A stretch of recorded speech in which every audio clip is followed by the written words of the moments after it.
rekam kan? Udah gua rekam. Oh, Lu yang buka ya, Le? iya. Ini pertanyaannya yang di grup C. Iya, tapi open dulu aja, jelasin kayak kita udah wawancara dari pihak Golkar gitu. Mana sih, bentar lu. Ya anjing lah, gue deg-degan, Cok. Yang mana monyet? Yang mana sih pertanyaannya? Bentar. Bentar. Yang daftar pertanyaan wawancara itu? Iya. Enggak, bukan Yang- yang kemarin, yang baru. Ini gue forward ulang. Yang ini kan bagaimana Ibu melihat perkembangan demokrasi kan? Iya, betul. Itu tuh. Le, gue udah kirim baru. Oke. Udah enggak? Ini gue ganti-gantian nanya sama Delsi. Enggak, gue juga nanti nanya, kita ganti-gantian aja. Maksudnya lu open aja dulu, buka. Oke, Ji. Udah. Nanti boleh di awal lu buka langsung pertanyaan yang pertama aja. Oke. Iya, tambahin yuk. Aduh, switch nge-lag lagi. Ya, anjrit. Ji, Coy. Udah, guys. Aman gak? aman. Oke, Udah aman. Tambahin ya. Oke. Iya.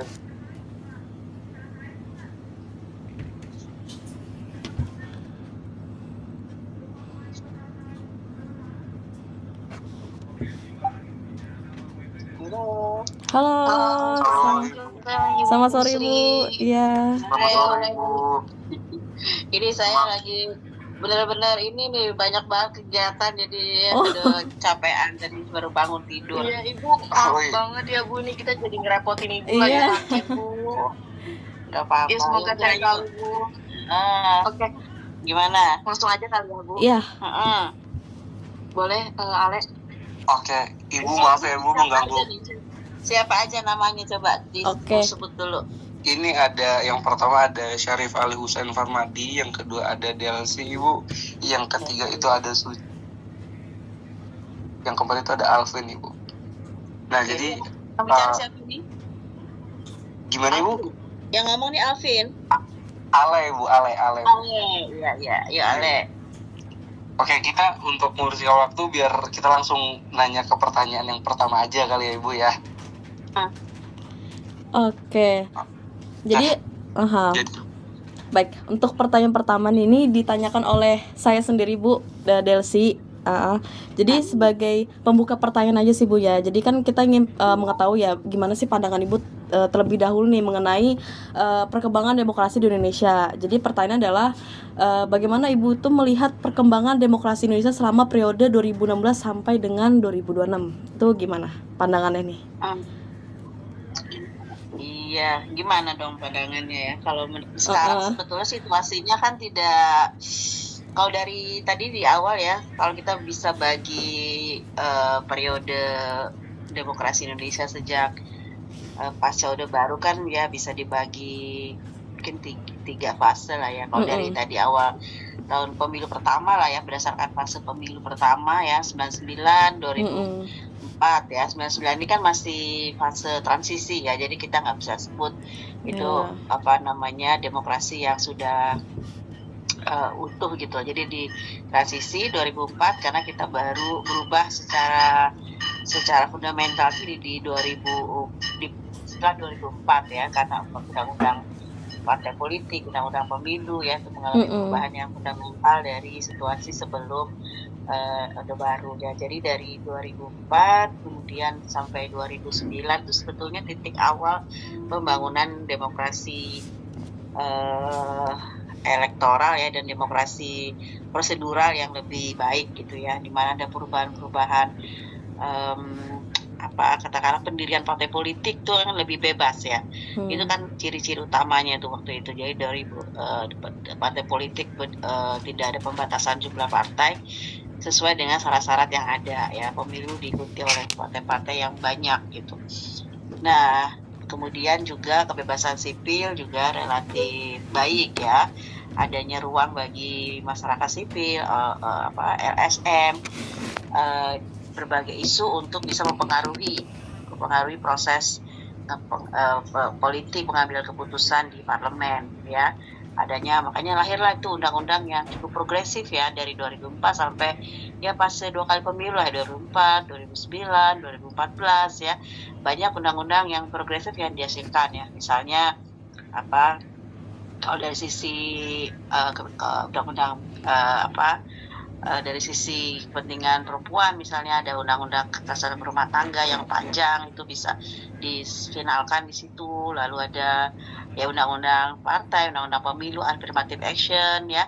Lalu juga ada di bidang kewarganegaraan ya, undang-undang kewarganegaraan kita yang baru. Jadi banyaklah hal yang progresif lah di situ. Nah, di 2000 dan waktu kalau mau nanti misalnya coba cari data indeks demokrasi global ya yang dikeluarkan oleh Freedom Institute Freedom Institute kalau nggak salah, Freedom ada itu ya, indeks demokrasi kita itu secara global dia katakan Indonesia negara yang free gitu ya, negara bebas gitu, artinya sudah lagi belum bergerak dari otoriter ke demokrasi. Nah, perkembangannya mulai mengalami deklinisasi ya, mulai penurunan setelah 2014, 19, nah sampai sekarang. Itu pun indeks global itu mengatakan kita itu sudah lagi negara yang partly free ya. Partly free itu berarti sebagian saja bebas. Jadi berubah tuh dari yang free ke partly free. Dan indeks demokrasi Indonesia juga bergerak di angka yang mungkin sekitar 7 aja gitu, jadi sedang aja gitu ya. Nah sekarang ini kecenderungannya mengalami istilahnya kalau ilmu politik itu namanya ada yang menyebut sebagai autokrasi gitu ya. Jadi otoriter, pemerintahannya bergerak ke otoriter dalam prosedur demokrasi gitu. Nah ini yang jadi isu sekarang ini, di mana kekuatan politik penguasa itu sangat dominan ya, koalisi partai-partai itu bergabung di pemerintahan sangat dominan, sehingga oposisi menjadi melemah ya, atau bahkan tidak ada check and balances yang efektif gitu ya antara kekuasaan eksekutif dan kekuasaan legislatif, karena semua kekuatan parlemen, partai politik itu bergabung ke pemerintah. Jadi sebetulnya kalau dianggap mirip kayak zamannya Pak Soeharto, Orde Baru, di mana di sana waktu itu kekuatan semua ada di tangan presiden, tapi dengan cara yang nggak demokratis gitu ya. Di sekarang ini caranya demokratis kan, ikut pemilu dan sebagainya, tetapi justru bergabung ke pemerintah. Nah sementara masyarakat sipil, ruang politiknya juga semakin sempit gitu ya, melalui media sosial, ancaman, intimidasi, penangkapan masih tetap ada, bahkan kalau habis demo dicari, ditangkap gitu ya. Lalu masih terjadi kan, kemarin Agustus 2025 kan kelihatan tuh bagaimana aksi demo diakhiri dengan penangkapan dan sebagainya. Jadi kalau ditanya sekarang situasinya bagaimana, demokrasi kita sedang mengalami kemunduran yang yang buruk gitu ya. Itu kayaknya siapa tadi, Desi ya? Iya, benar sekali. Saya memang ya sekarang memang demokrasi ini memang agak lumayan istilahnya sudah mulai menurun gitu, sama seperti masa Orde Baru gitu ya. Nah oke. Untuk pertanyaan selanjutnya sih Bu ya, ini kan kita udah melihat nih perkembangan ya. Nah kami nih dan saya sendiri tuh ingin mengetahui bagaimana sih posisi Partai Golkar dalam dinamika demokrasi di Indonesia. Jadi pertanyaannya nih Bu ya, nah dalam konteks tersebut nih, bagaimana sih Ibu tuh melihat posisi Partai Golkar itu sebagai salah satu partai politik yang terbesar di Indonesia gitu? Ya, Golkar ini punya sejarah panjang dan harusnya menjadi salah satu yang bertanggung jawab ya atas situasi demokrasi Indonesia sekarang ini. Kalau ya sedikit flashback saja kan, Golkar ini berdiri tahun 64 ya. Namanya bukan partai dulu, tapi ormas ya, organisasi kekaryaan kan, dibentuk oleh ya sebetulnya pembentuknya ya Tentara Angkatan Darat ya, untuk menggabung basis-basis serikat-serikat pekerja fungsional ya. Dia tujuannya melawan komunisme kan dulu kan di tahun 64 itu. Tapi lalu pada saat awal Orde Baru, Golkar ini dijadikan kendaraan politik oleh Soeharto untuk menjadi partai politik dalam pemilu ya, pemilu, dan kemudian berkuasa, menang terus pemilu dari pemilu tahun 71, 77, 82 sampai 97 itu Golkar menang terus dengan angka yang fantastis ya, 80% lebih, karena memang diberikan fasilitas ya oleh negara terhadap Golkar ini supaya dia menang terus ya. Salah satunya adalah bagaimana Golkar yang dikatakanlah semua pegawai negeri gitu harus masuk Golkar gitu, harus nyoblos Golkar misalnya, dengan itu kan jadi salah satu ini ya fasilitas yang diperoleh Golkar selama Orde Baru. Nah, tapi keadaan berubah ketika tahun 99 pemilu pertama itu yang menang kan bukan Golkar ya. Pemilu pertama yang menang PD Perjuangan sebagai protes ya terhadap Orde Baru. Jadi kemenangan PDIP di tahun 99 itu dengan 33% suara itu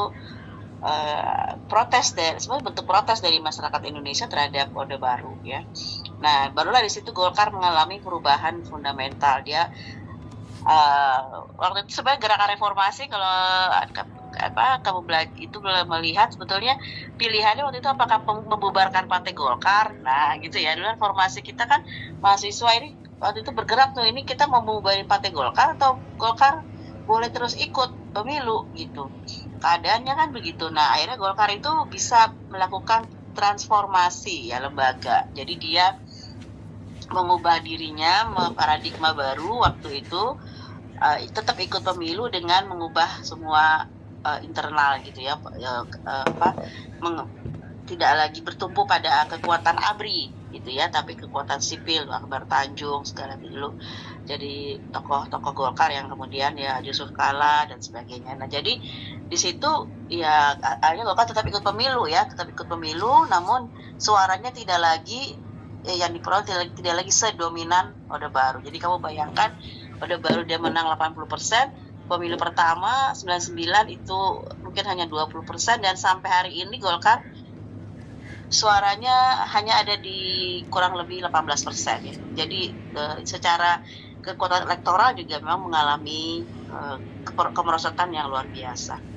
Nah, tapi Golkar ini kemudian survive ya, bertahan dari pemilu 2004 ya, pemilu dia belum lagi menang lagi ya. Jadi waktu 99 kalah, 2004 itu Demokrat ya, 2009 itu yang menang PDIP itu tahun berapa ya? Golkar, PDIP, Demokrat, PDIP ya. Jadi Golkar belum pernah lagi menang pemilu. Sekarang dia posisinya di 3 besar. Nomor 1 PDIP, nomor 2 Gerindra, nomor 3 Golkar. Jadi kekuatannya di situ aja, dia masih bisa bertahan dengan ya basis pemilihnya ya itu ya kalangan profesional ya. Sementara ceruk-ceruk yang lebih pedesaan itu diambil PDIP sama Gerindra. Nah, jadi ini situasinya. Nah, dia bisa bertahan dan kemudian masuk kalangan muda gitu ya, kalangan muda yang kemudian sekarang memimpin ya termasuk kuat lah di dalam Golkar gitu, dan lumayan progresif. Tapi Golkar ini partai yang nggak pernah oposisi ya, jadi walaupun dia kalah pemilu dia selalu bergabung dengan kekuatan partai pemenang ya. Jadi sampai hari ini Golkar itu selalu masuk dalam pemerintahan. Nah, ini strateginya dia nih, masuk dalam pemerintahan gitu, sehingga dia tidak terlalu kritis gitu ya. Ya sekarang dipimpin oleh Bahlil ya, Bahlil ini juga menjadi bagian dari pemerintah, artinya kekuasaan penguasa gitu ya, mungkin secara sederhana.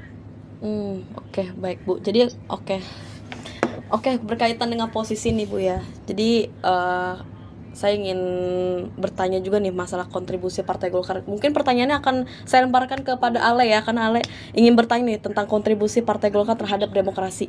Tuh, boleh Ale, silakan. Nah, ya Ibu makasih Dosia atas kesempatannya. Ini kita langsung masuk ke pertanyaan selanjutnya kali ya Bu, yang benar-benar pengen kita bahas banget di sini tuh. Kalau menurut Ibu nih, sejauh mana sih Partai Golkar ini tuh berkontribusi terhadap penguatan demokrasi Indonesia dalam 10 tahun terakhir? Nah, kalaupun memang ada kontribusinya ini tuh Bu, apa sih contoh nyata dari kontribusi yang udah dilakukan oleh Partai Golkar ini sendiri Bu? Ya sebenarnya tidak eksklusif ya. Satu yang bisa disebut ya, Golkar ini termasuk partai yang boleh dikatakan progresif lah, penyeimbang yang cukup signifikan juga antara di dalam kekuatan di parlemen ya. Misalnya pada saat undang-undang pemilu, dia Partai Golkar termasuk yang mendukung sistem proporsional terbuka ya waktu itu ya. Jadi dia menikmati tertutup, tapi ya pada saat reformasi dengan masuknya orang-orang sipil ya, kalau sekarang kan memang Golkar pasti didominasi politisi sipil kan ya, ini mengganti pengganti tentara ya, militer yang dulu menguasai Golkar karena memang bagian dari siasat Orde Baru kan memasukkan tentara ke dalam partai. Nah, ketika menjadi sipil semua ya memang lebih progresif, itu satu ya. Beberapa undang-undang di mana Golkar bisa berperan sebagai penyambung antara kepentingan sipil, kepentingan di luar parlemen ya, gerakan di luar parlemen dengan pembuatan kebijakan di DPR itu terjadi gitu ya. Di undang-undang pemilu, misalnya dia mendukung proporsional terbuka, kemudian mendukung affirmative action untuk perempuan. Nah, itu Golkar bersuara mendukung. Kemudian di undang-undang yang sifatnya seperti anti pornografi ya, dia mendukung untuk adanya kemudian tapi memang dia bisa menjadi penyambung ya, channeling waktu gerakan di periode-periode tadi 2004, 2009 ya, 2014. Nah, itu bisa dan bisa menjadi penyeimbang lah di dalam parlemen gitu. Ya, kontribusinya dia cukup progresif. Nah, memang kita mungkin Anda juga harus cek juga faksi di dalam Golkarnya juga tidak sederhana ya. Faksi-faksi di dalam Golkar. Ada faksi yang senior misalnya dari dulu yang ada Akbar Tanjung, kemudian ada Yusuf Kala, ya ada faksi, kalau sekarang ada misalnya faksi keluarga Bakri ya, Abu Rizal Bakri, lalu ada faksi, jadi di dalam Golkar tuh ada faksi pengusaha, ada faksi aktivis ya, aktivis yang berasal dari kan Golkar ini punya afiliasi sayap-sayap organisasi ya, kayak HIPMI gitu kan, ada juga dari pengusaha muda, kemudian ada yang anak-anak purnawirawan gitu ya, itu kan ada tuh sayap-sayapnya. Nah, itu Golkar juga termasuk partai yang mempelopori adanya konvensi calon presiden. Nah, kalau mungkin Anda dulu tahun berapa tuh, 2003 ya, itu Golkar menginisiasi tuh adanya konvensi calon presiden. Nah, ini kan jadi satu upaya untuk mencari figur-figur calon presiden gitu ya, yang diinginkan oleh pemilihnya. Nah, itu kan terobosan tuh waktu itu ya. Makanya Wiranto dulu pernah jadi capresnya Golkar kan. Gitu. Jadi saya pikir sih sumbangannya cukup progresif, dan sampai hari ini Golkar sebetulnya bisa diharapkan ya untuk berada di antara kekuatan yang ya katakanlah nasionalis, dengan ada kekuatan agama, di sisi lain kan ada juga partai-partai agama, dan juga kekuatan yang konservatif nih, dia bisa ya, misalnya di pembahasan undang-undang itu pelecehan seksual, itu kan Golkar bisa berdiri untuk melawan yang konservatisme gitu. Nah, itu jadi ya masih bisa menjadi saluran kepentingan lah ya dari publik, walaupun sekarang ini dia juga Golkar akhirnya ya masuk dalam koalisi besar itu, jadi teredam kurang kritis dalam banyak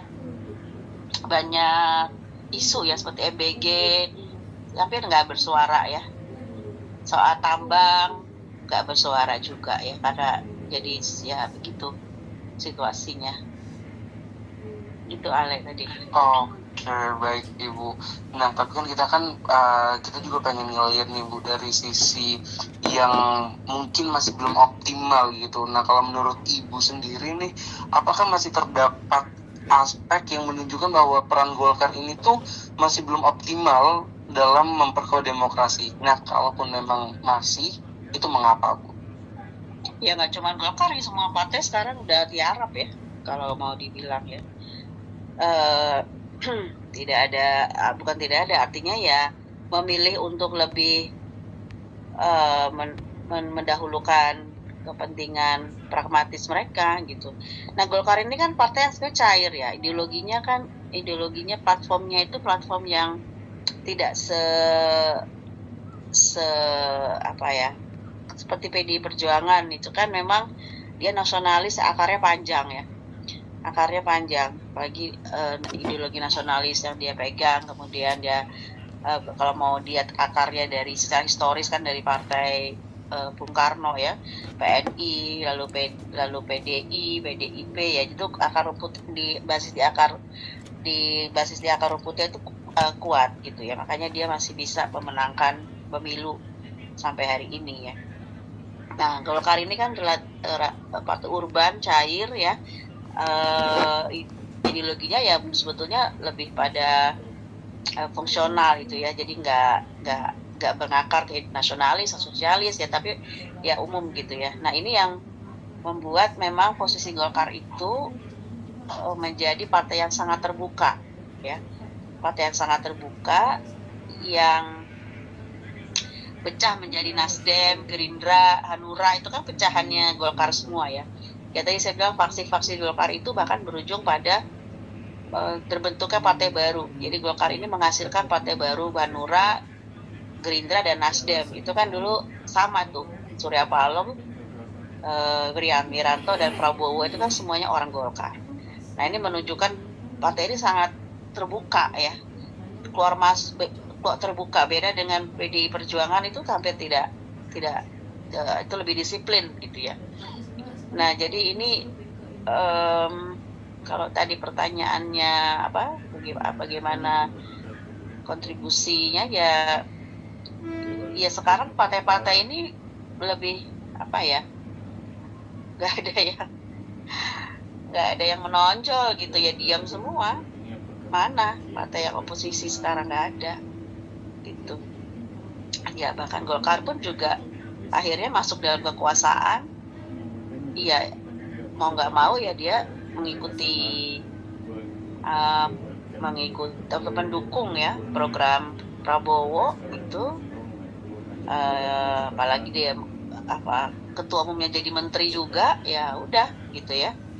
Ya nggak tahu apakah ini partai tetap akan Golkar langsungnya apakah akan tetap diminati terutama oleh generasi Gen Z atau nanti 2029 nih generasi Alpha, apakah sudah umur 17 tahun gitu ya, generasi terutama Gen Z yang sekarang kemarin yang menentukan pemilu kemarin kan juga Gen Z tuh, terpilihnya presiden sekarang juga barangkali karena kontribusi Gen Z yang sebagai pemilih waktu itu gitu ya. Jadi ini juga sangat swing voters ya, sangat cair gitu. Itu kayaknya. Baik Ibu, kalau gitu langsung aku aja ya Bu, aku mau nanya juga nih Bu, saya Suci. Jadi kan saya juga setuju banget sama Ibu sampaikan bahwa memang Golkar sendiri itu partai yang memang cukup mengkombinasi ya Bu ya, maksud bisa menyesuaikan diri di pemerintah. Nah, tapi saya mau nanya nih Bu, menurut Ibu bagaimana sih Bu demokrasi internal partai Golkar ya, khususnya dalam proses rekrutmen kader dan pencalonan legislatif itu menurut Ibu mekanisme seperti apa, dan apakah dominasi merit atau elit partai Bu? Nah, Golkar ini sebetulnya di internal partainya cukup baik ya, bisa jadi contoh ya. Kalau kita lihat dia sebagai partai yang tua ya, partai yang sudah mapan sejak dulu. Dia punya rekrutmen yang yang berjenjang di dalam partai, dan itu membuat kelembagaan partai terutama dalam rekrutmen, seleksi, pencalonan itu lebih baik gitu Golkar sebetulnya ya, kelembagaan partainya. Dia punya kader itu kan dari kader, nanti ada kader teritorial 1, fungsionaris, dia sebutnya fungsionaris ya, biasanya fungsionaris 1, fungsionaris 2 gitu, berjenjang. Sebetulnya ini kekuatan Golkar ya dari sisi internal. Makanya kalau bisa dilihat itu sebenarnya orang-orang Golkar tuh sudah ditempa berbagai pengkaderan yang kuat di dalam. Ya mirip seperti PKS lah. PKS kan juga partai yang pengkaderannya sangat berjenjang, sangat kuat gitu ya, membentuk disiplin partai yang tinggi gitu. Golkar juga sama. Ya, beda dengan katakanlah Nasdem atau Gerindra, itu lebih loose ya. Kamu mau masuk keluar ya itu lebih, dia tidak Golkar itu tidak mudah untuk keluar masuk gitu di Golkar itu. Kadernya disiplin dia. Sebenarnya bagus gitu. Ya, ada Nah, cuman memang kalau kamu coba nanti ya lihat ketika perubahan dari masuknya Bahlil ya sebagai ketua umum, nah ini yang mulai ada intervensi di dalam internal Golkar gitu ya. Sebetulnya tradisi Golkar itu sudah cukup baik ketika siapa yang bisa jadi calon ketua umum ya, yang sudah pernah menjadi pengurus gitu di PP, karena itu untuk menjamin adanya promosi di dalam partai gitu ya. Jadi Golkar termasuk partai yang regenerasi dan suksesi kepemimpinannya berjalan. Ya, kamu coba cek kayak PDIP kan 10 Megawati terus masih sampai sekarang. Gerindra ya Prabowo aja gitu ya. Demokrat ya sekarang masih Agus Harimurti ya, keluarganya Bambang Yudhoyono. Jadi Golkar ini dia secara dari Akbar Tanjung, lalu ada Agung Laksono, Abu Rizal Bakri ya kan. Ya gitu. Jadi terjadi suksesi kepemimpinan yang teratur di dalam Golkar ya, dan itu sehat gitu. Nah, tapi munculnya Bahlil ini kan ada dugaan kuat bahwa ini tidak melalui pakem yang sudah diatur ya. Bahlil ini bukan berasal dari pengurus DPP ya selama ini, dan dia sepertinya jadi pilihan gitu ya. Karena Golkar ini juga konflik internalnya juga terjadi, kalau itu ada Agung Laksono lawan Abu Rizal Bakri ya, konflik internal di Golkar ini yang juga membuat faksi-faksi itu semakin kuat gitu, dan itu selalu pernah berujung kepada ketika pemilihan ketua umum yang kemarin ya. Jadi nah masuknya kekuatan luar nih ya, yang dugaannya terhadap Golkar yang mempengaruhi pengambilan ketua umum kemarin Bahlil, di mana juga ada upaya dari ya pemerintah waktu itu Jokowi untuk mempengaruhi Golkar ya, supaya Golkar ini bisa mendukung gitu mendukung capres yang memang sudah yang Prabowo Gibran itu gitu ya. Jadi ini yang menurut saya menjadi tantangan nih buat Golkar selanjutnya ya, apakah dia akan, karena dia kan 3 besar ya, apakah dia mampu untuk katakanlah muncul sebagai partai yang punya daya tawar gitu ya. Kalau sekarang ini kan kelihatannya daya tawarnya melemah ya, karena menjadi bagian dari kekuasaan, dan kepemimpinan yang sekarang ini dianggap ya bagian dari intervensi terhadap internal Golkar gitu, sehingga ya akhirnya ya mau menerima ketua umumnya sekarang sebagai ketua umum, padahal kan ini di luar dari pakemnya Golkar kayak gitu. Oke, baik Ibu, kalau gitu aku mau nanya sih Bu, menurut Ibu seberapa besar sih Bu pengaruh dari oligarki maupun politik uang terhadap proses demokratisasi nih Bu di dalam partai politik, khususnya partai Golkar Bu? Iya, Golkar ini ya dominasi pengusaha ya, kekuatan ekonomi di dalam Golkar itu kan kuat ya. ya oligark ini nanti dia sebetulnya akan mencari aja mana yang partai yang bisa partai yang bisa mereka pengaruhi ya untuk menyalurkan pesan, karena ini kan seperti mutualisme simbiosis ya, saling menguntungkan. Kalau ada kondisi-kondisi yang bisa saling menguntungkan, mengelola partai itu biayanya besar ya. Setiap 5 tahun akan ada seleksi suksesi kepemimpinan, pemilihan ketua umum. Itu salah satu momen di dalam internal partai yang berbiaya tinggi juga ya, persaingannya juga ada biaya, ada modal, pemilihan untuk penyelenggaraannya juga perlu biaya. Jadi memang ini pengelolaan partai itu berbiaya tinggi juga, sehingga dibutuhkan ya ada investasi gitu ya dari orang-orang yang punya kemampuan ekonomi besar. Nah, tapi kan ini persaingannya kan jadi ya pasti mempengaruhi juga oligark, terutama misalnya dalam tapi tidak ke internal partai, dalam arti biasanya dia akan bekerja di proses politik di DPR, di pengambilan keputusan lah ya, dalam pembuatan undang-undang misalnya kayak gitu. Nah itu tuh oligark bermain di situ gitu. Ya sekarang aja lihat aja data DPR sekarang, 65% pengusaha. Nah itu kan berarti udah kelihatan memang kelas tidak berimbang ya, kelas ekonomi atas yang menguasai partai gitu. Nah ini yang mempengaruhi lah demokratisasi di dalam partai, kekuatan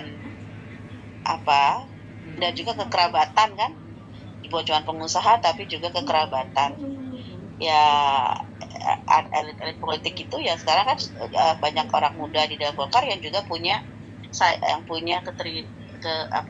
hubungan afiliasi keluarga dengan elit, anaknya Akbar Tanjung, anaknya Agung Laksono, ya kan, anaknya ya tokoh-tokoh Golkar yang senior Golkar kan sekarang sudah berganti ke anak-anaknya, istrinya, terutama anak-anaknya. Ya di satu sisi ya memang itu seperti hukum alam ya,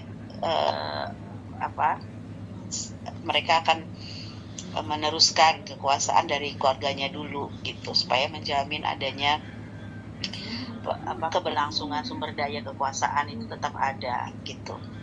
Nah jadi ya bukan cuma oligarki tapi juga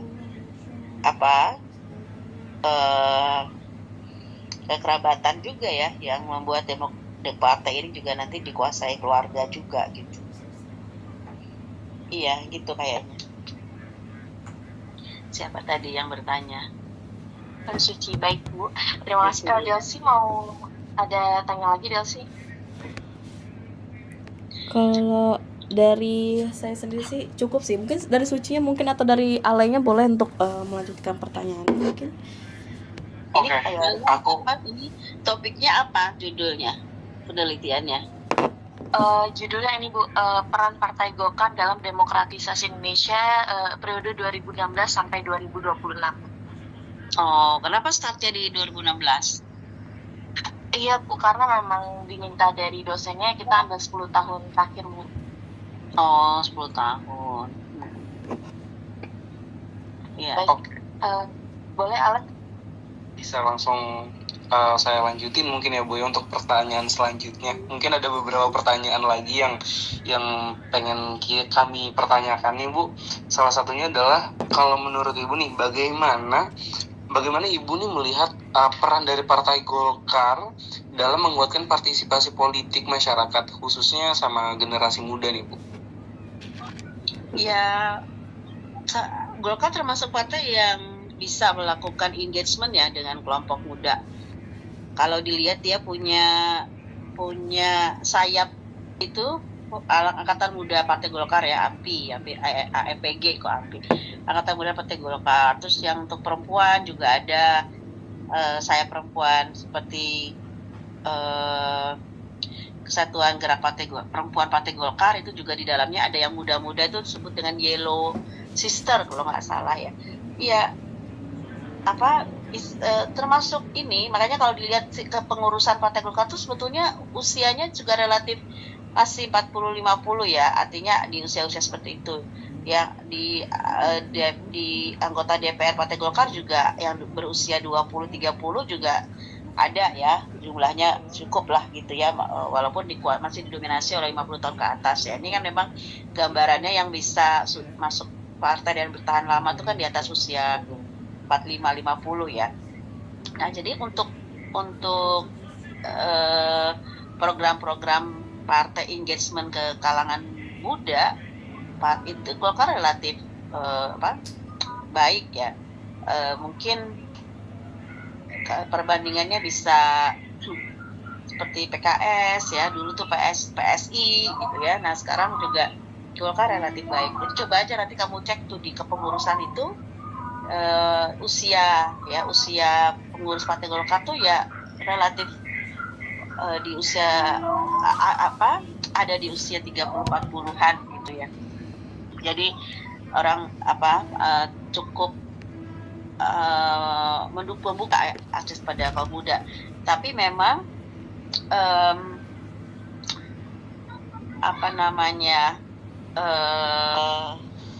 insentif ya untuk orang muda bisa insentif anak muda atau kaum muda itu berpartai itu juga ya tidak terlalu kuat gitu ya. Jadi ini yang jadi problema kan, anak mudanya ada tapi tadi saya bilang kekerabatan itu.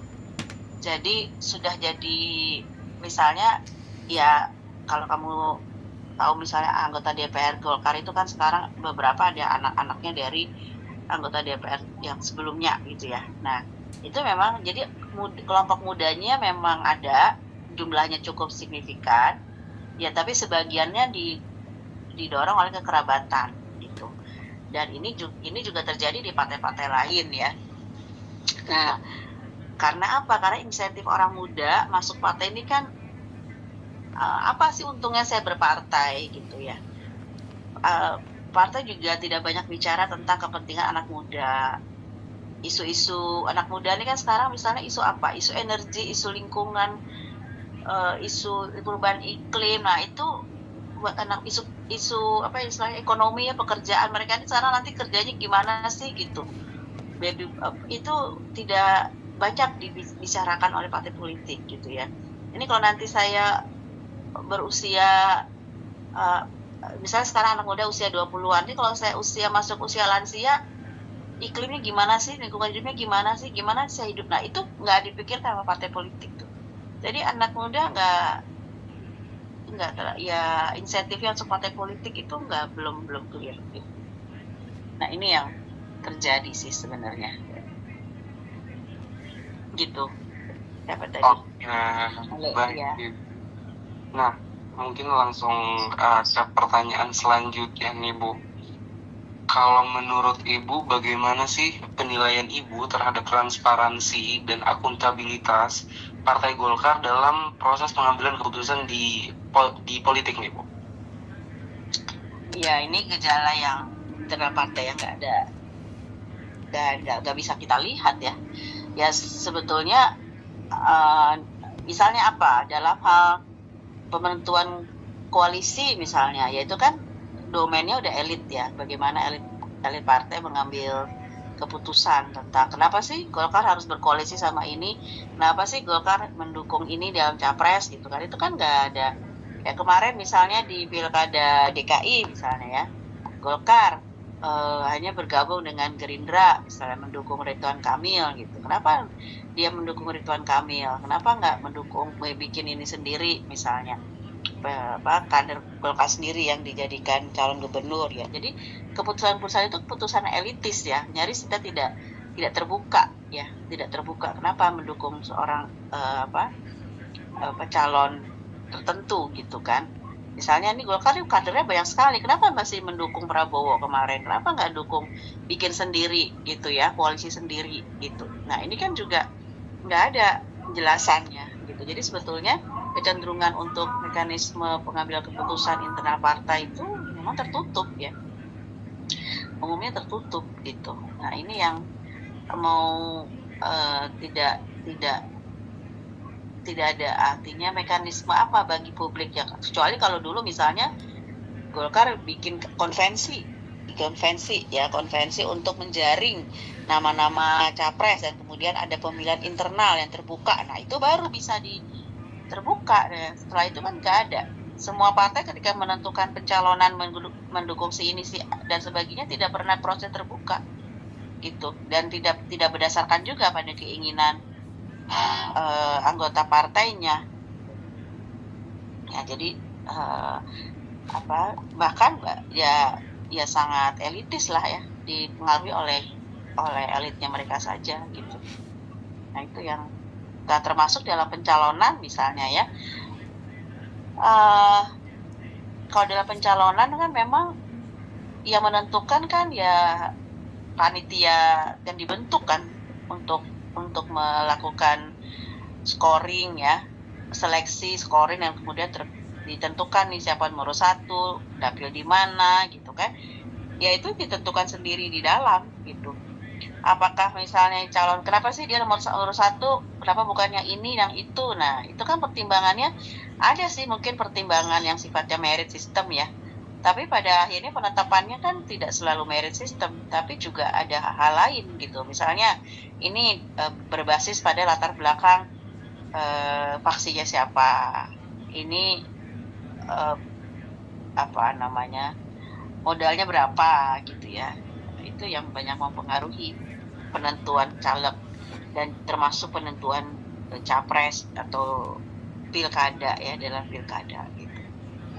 Ini gejala umum sih di partai-partai, nggak cuma Golkar ya, apalagi ya partai seperti semua partai lah, rata-rata pengambilan keputusannya itu tertutup dan sangat elitis gitu. Oke, baik. Jadi untuk pertanyaan selanjutnya nih, ini pertanyaan yang udah akhir nih ya Bu ya. Jadi pengen tahu aja nih, sebenarnya pasti ada ya tantangan-tantangan yang pasti dihadapi oleh partai politik, khususnya untuk Partai Golkar itu sendiri. Nah, sebenarnya tantangan terbesar yang dihadapi oleh Partai Golkar dalam menjalankan fungsi itu sebagai partai politik itu di era demokrasi saat ini tuh sebenarnya tantangannya apa sih? Tantangan terbesar gitu sih Bu?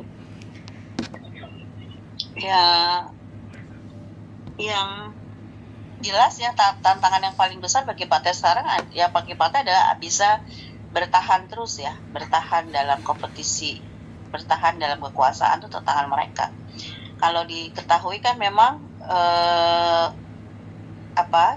untuk bisa ada aturan parliamentary threshold misalnya ya, ambang suara untuk kursi DPR itu kan 4%. 4% baru dia bisa punya kursi di DPR. Ya kemarin aja P3 nggak bisa kan 4%, akhirnya partai yang sudah sangat lama ini harus merelakan kursinya di DPR, nggak bisa karena dia nggak mencapai 4%. Jadi tantangan utama, tantangan elektoral itu berkuasa, bertahan selama mungkin, bertahan di dalam kompetisi pemilu, itu tantangan mereka yang paling besar.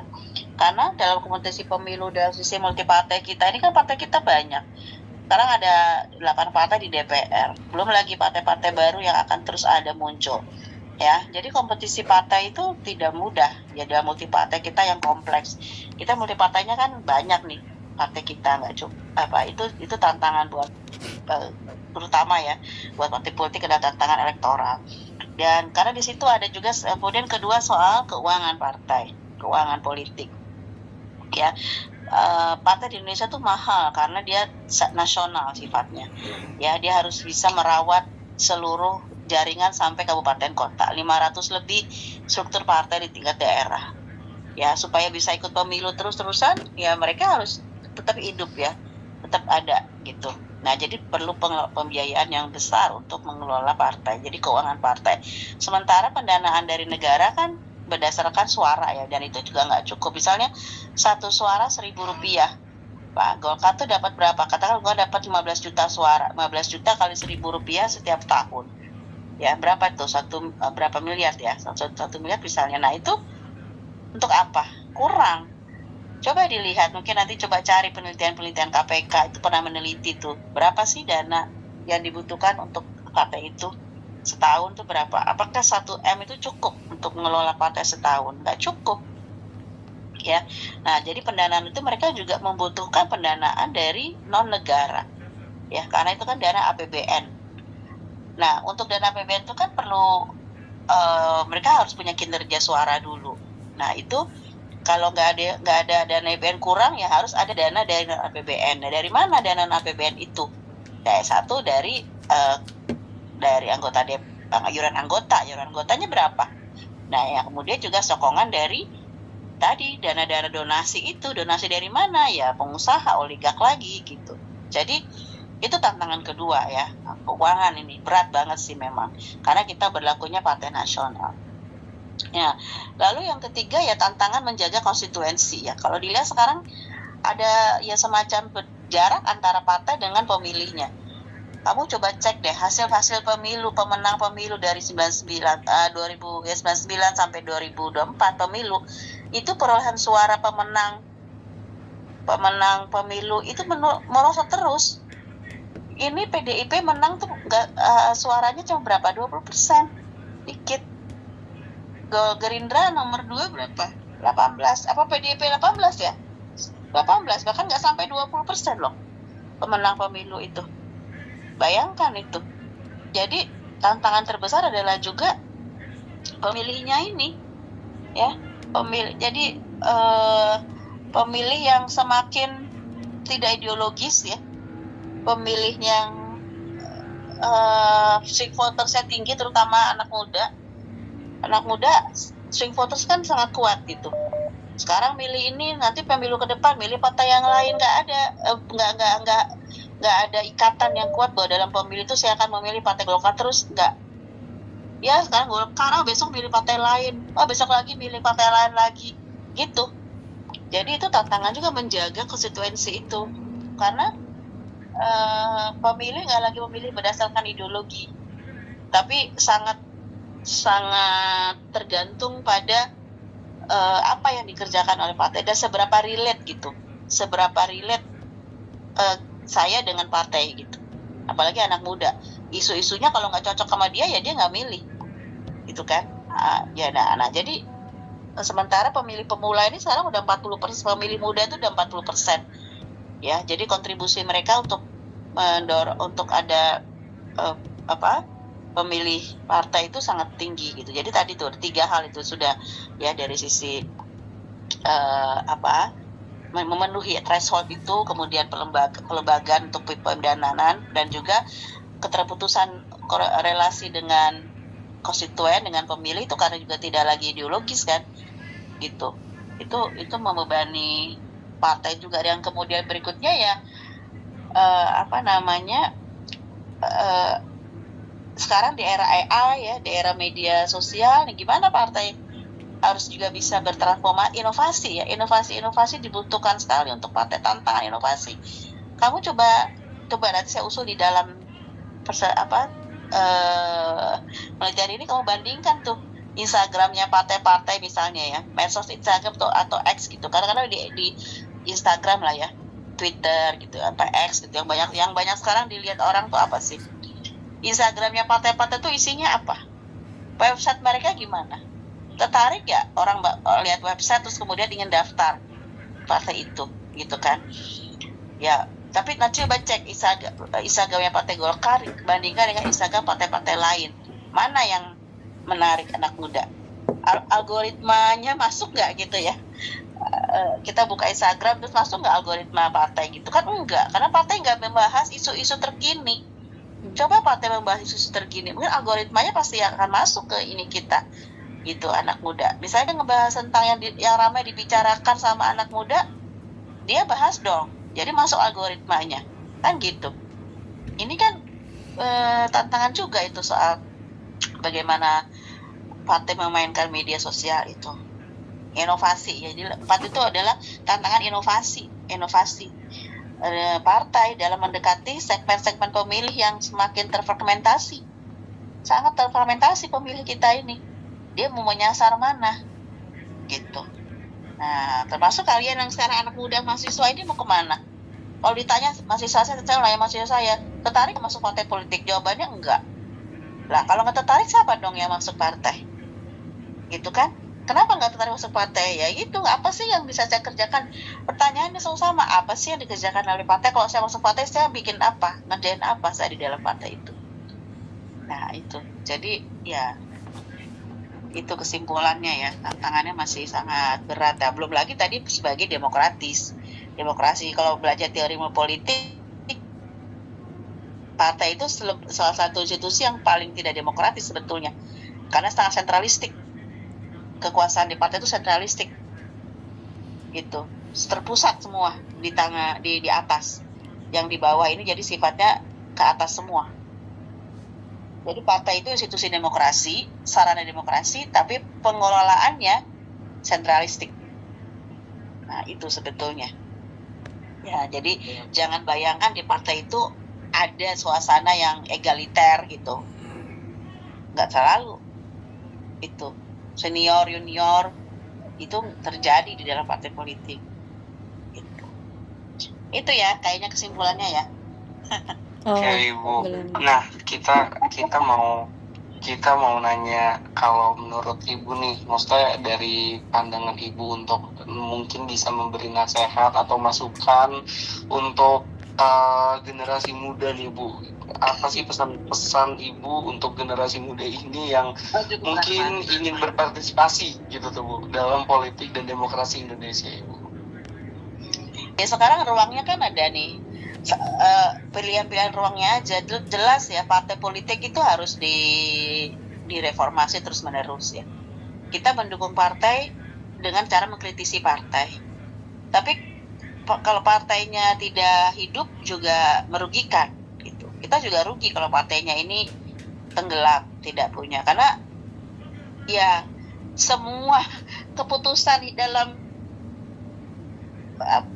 semua keputusan itu kan dari partai politik ini yang diputuskan di DPR dan pemerintah itu kan semuanya partai politik ya. Presiden itu kan partai politik, DPR partai politik yang menghasilkan kebijakan gitu. Ini sekarang kita kebijakan apapun, sekarang kesehatan tuh, sekarang kemarin soal MBG, koperasi itu merah putih apa segala itu kan politik yang memberikan justifikasinya. DPR kalau dia kan kemarin ada MBG Watch tuh dengan berbagai macam masalah, dia bilang institusi yang bisa membubarkan MBG itu hanya dua, presiden sama DPR gitu ya. Jadi saya selalu bilang ke mahasiswa saya, ya partai politik salah satu bentuk yang harus dikritisi, tapi juga kita harus ya kalau mau mendukung masuk partai politik ya sesuatu yang menurut saya baik-baik aja gitu. Tapi memang kita harus punya prinsip gitu ya, jangan dimasuk partai politik kemudian prinsipnya ya memperkaya diri sendiri. Nah udah itu hancurlah partai itu gitu. Partai hancur dari dalam kalau kadernya masuk partai hanya untuk memperkaya diri sendiri, bukan untuk kepentingan membangun bangsa, kesejahteraan rakyat gitu. Nggak bisa. Nah, tapi untuk bicara sebagai pemilih yang kritis juga itu baik saja gitu. Pemilih yang kritis dulu, kita sebagai anak muda jadi pemilih yang kritis. Nah, nanti pada saatnya kalau ingin masuk partai politik, bangun partai politik dari dalam. Pilih aja partai mana yang sesuai dengan hati nurani gitu. Masuk di dalam partai, kontribusikan pemikiran anak muda ke partai politik supaya dapat asupan di dalam partai politik itu gitu. Golkar termasuk partai yang terbuka dan bisa menerima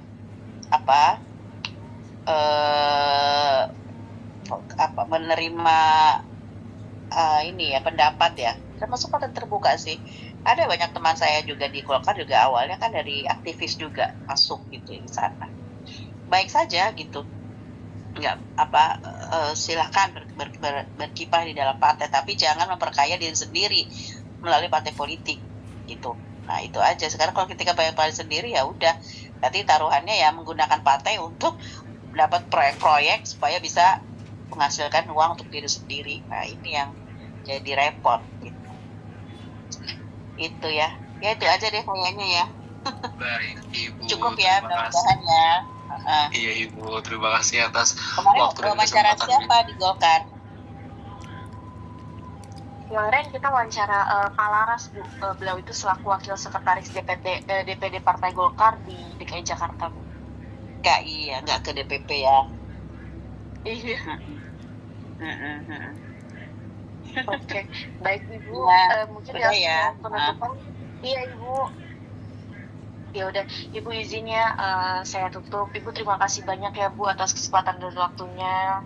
Terus terima kasih juga dari kemarin kan kita juga wawancara ke Partai Golkar ya. Jadi kita juga butuh nih Bu pandangan dari akademisi seperti apa, dan alhamdulillah beberapa partai yang memang masih janggal tuh udah dijelaskan juga sama Ibu, dan semoga ini juga memperkuat nanti hasil penelitian dan laporan akhir kami. Sekali lagi terima kasih banyak ya Bu. Mohon maaf kita mengganggu waktunya. Cepat sehat ya Bu. Ya, sama-sama. Baik Ibu, Makasih. sekali lagi kita pamit undur diri ya Bu. Maaf ya Bu jika ada salah kata atau salah sikap ya Bu. Wassalamualaikum warahmatullahi wabarakatuh. Selamat sore Ibu. Selamat istirahat ya Bu. Ya. Terima kasih Bu. Si Apa? Udah. Kan? Udah ya? Aman. Oke. Nanti gua Delsi langsung kirim ke grup aja Iya. sih. Ya gue coba buat ini langsung transkrip ya, soalnya agak butuh proses soalnya. Oke? Oke. Oi. Lu bisa gak Le bikin PPT? Kasih aja poin-poinnya ke gue. Iya, nanti langsung gue kasih poin-poinnya. Aman aja. Nah, itu Alvin mau tetap ngerjain, cowok. Woi, itu Alvin mau tetap ngerjain. Ya udah gini aja. Maksudnya tuh ya udah Alvin gak usah berat-berat banget. Maksudnya tuh kayak mungkin batu-batu dikit. Yang penting dari kitanya lebih banyak aja gitu loh. Gak apa-apa. Kalau emang dia tetap maksa, kalau dia tetap maksa ya. Maksud gue tuh gini loh. Maksud gue tuh kalaupun enggak, Alvin suruh tetap datang aja, at least ngadep ke siapa namanya? Ke Mas Anton. Tetap gak bisa Le. Lu tahu kan Mas Anton tuh orangnya keras banget. Iya benar. Daripada dia diusir di kelas, benar. Better dia nggak usah datang. Benar. Karena yang gue kan dulu juga sama dia tuh, memang yang beberapa nggak bisa UAS, pilih nggak datang dan bahkan nggak ngerjain. Karena tahu nggak bakal dapet kesempatan apapun. Cuman kalau dari gue ya, Mas Anton tuh sebenarnya orangnya aman. Karena nilai UTS dia sama nilai tugasnya itu lumayan oke.